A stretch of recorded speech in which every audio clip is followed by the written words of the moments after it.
Hi friends, welcome to Amina Samayal. Today நம்ம சேனல்ல முட்டை பஜ்ஜி தான் ஃப்ரெண்ட்ஸ் பண்ண போறோம். இது சப்பாத்திக்கு சூப்பரான சைட் டிஷ். இது எப்படி செய்யலாம்னு வீடியோல பார்க்கலாம். வீடியோக்குள்ள போறதுக்கு முன்னாடி எங்க சேனலை புதுசா பார்க்கறவங்க இது வரைக்கும் எங்க சேனலை சப்ஸ்கிரைப் பண்ணுங்க. பக்கத்துல இருக்கிற பெல் ஐகான் பட்டனை கிளிக் பண்ணுங்க. முட்டை பஜ்ஜி பண்றதுக்கு நான் 4 முட்டை எடுத்துர்க்கேன். இதோட ஒரு பெரிய வெங்காயம் பொடியா நறுக்கி வச்சிருக்கேன். ஒரு தக்காளி அதையும் பொடியா கட் பண்ணி வச்சிருக்கேன். இதோட 2 பச்சை மிளகாய் கீரல் பண்ணி வச்சிருக்கேன் பாருங்க.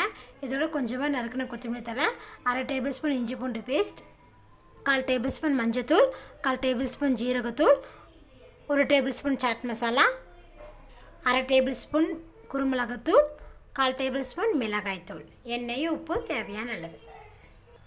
ஒரு பவுலில் 4 முட்டை இதில் ஆட் பண்ணிக்கலாம். 4 முட்டையை உடச்சி ஊற்றியாச்சு. இதோட முட்டைக்கு தேவையான அளவுக்கு நம்ம உப்பு போட்டுக்கலாம். உப்பு போட்டு இதை நல்லா மிக்ஸ் பண்ணுங்கள்.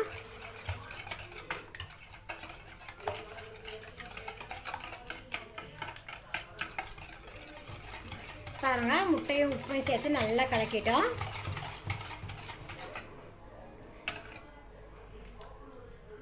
ஒரு பேனில் 2 டேபிள்ஸ்பூன் போல் எண்ணெய் விட்டுக்கோங்க. எண்ணெய் பாருங்கள் சுற்றி வர இருக்கிற மாதிரி பார்த்துக்கோங்க. இப்போ இதில் எண்ணெய் காஞ்சதுமே நம்ம கட் பண்ணி வச்சுருக்கிற ஒரு பெரிய வெங்காயத்தை இதில் சேர்த்துக்கலாம். வெங்காயத்தை போட்டதுமே வெங்காயத்தை லேசாக வதக்கி விட்டுக்கலாங்க. ரொம்ப வெங்காயம் இதுக்கு வதங்க வேண்டிய அவசியம் இல்லை. ஜஸ்ட்டு ஒரு 80% வதங்கினா போதும்.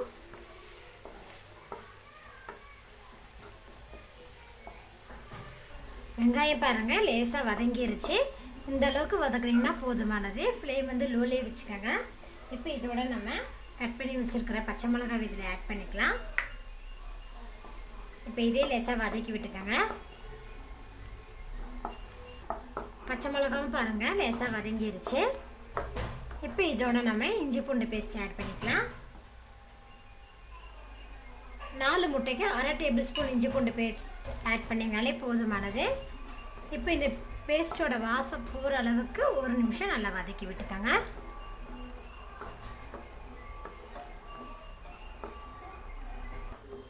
பாருங்கள், இஞ்சி பூண்டு பேஸ்ட் ஆட் பண்ணி நல்லா வதக்கியாச்சு. இந்த அளவுக்கு நல்லா வதக்கி விட்டுக்கோங்க. இப்போ இதோட நம்ம தக்காளி ஆட் பண்ணிக்கலாம்.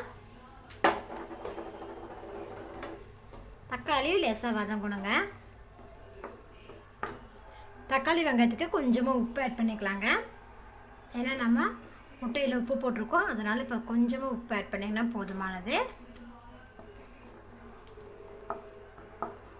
தக்காளி பாருங்கள் ரொம்ப வதங்க வேண்டியதில்லை, இந்த அளவுக்கு வதங்கினா போதுமானதுங்க.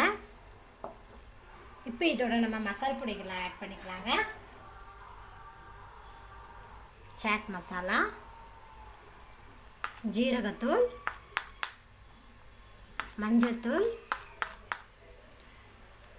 மிளகாய்த்தூள். நான் மிளகாய்த்தூள் 1/4 டேபிள்ஸ்பூன் தாங்க ஆட் பண்ணியிருக்கேன். ஏன்னா 2 பச்சை மிளகா அதில் நம்ம ஆட் பண்ணியிருக்கோம். குருமிளகுத்தூளும் வேறு போட போகிறோம், அதனால் மிளகாத்தூள் ஒரு 1/4 டேபிள்ஸ்பூன் தாங்க ஆட் பண்ணியிருக்கேன். இப்போ இதை நல்லா மிக்ஸ் பண்ணி விடுங்க. இந்த மசால் பொடியோட பச்சை வாடை போகிற அளவுக்கு லேசாக வதக்கி விட்டுக்கோங்க. பாருங்கள், மசால் பொடியோட பச்சை வாடை போகிற அளவுக்கு நான் வதக்கி விட்டுட்டேன். இப்போ இதை நம்ம கலக்கி வச்சுருக்கிற முட்டையை இதில் ஆட் பண்ணிக்கலாம்.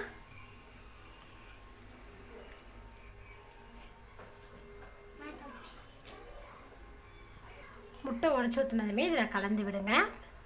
நல்லா இந்த மசாலாவோட முட்டை ஆட் ஆகிற மாதிரி நல்லா கலக்கிக்கலாம். ஃப்ளேம் வந்து மீடியம் ஃப்ளேமில் வச்சுக்கோங்க. இப்போது வச்சுட்டு இது ஒரு 4-5 நிமிஷத்துக்கு நம்ம நல்லா குக் பண்ணி எடுத்துக்கலாம். இது கூட நீங்கள் ஒரு 2 டேபிள்ஸ்பூன் துருவிய பன்னீர் போட்டிங்கன்னா ரொம்ப நல்லா இருக்குங்க. நான் இன்றைக்கி பன்னீர் இதில் சேர்த்தலை. நீங்கள் இந்த ரெசிபி பண்ணும்போது இது கூட 2 டேபிள்ஸ்பூன் பன்னீர் சேர்த்து பாருங்கள், டேஸ்ட் ரொம்ப அருமையாக இருக்கும்.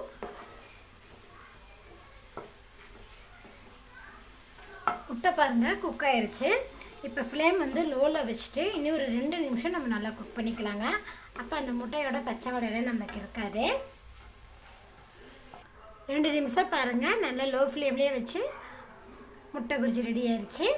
இப்போ இதில் நம்ம நறுக்கிய கொத்தமல்லி தழை ஆட் பண்ணிக்கலாம். ஆட் பண்ணிட்டு இதையும் நல்லா ஒரு டைம் கிளறி விட்டுருக்கோங்க.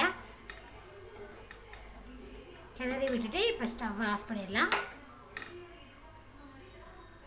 பாருங்கள் ஃப்ரெண்ட்ஸ், ரொம்ப டேஸ்ட்டான முட்டை புரிஜி ரெடியாக இருந்துச்சு.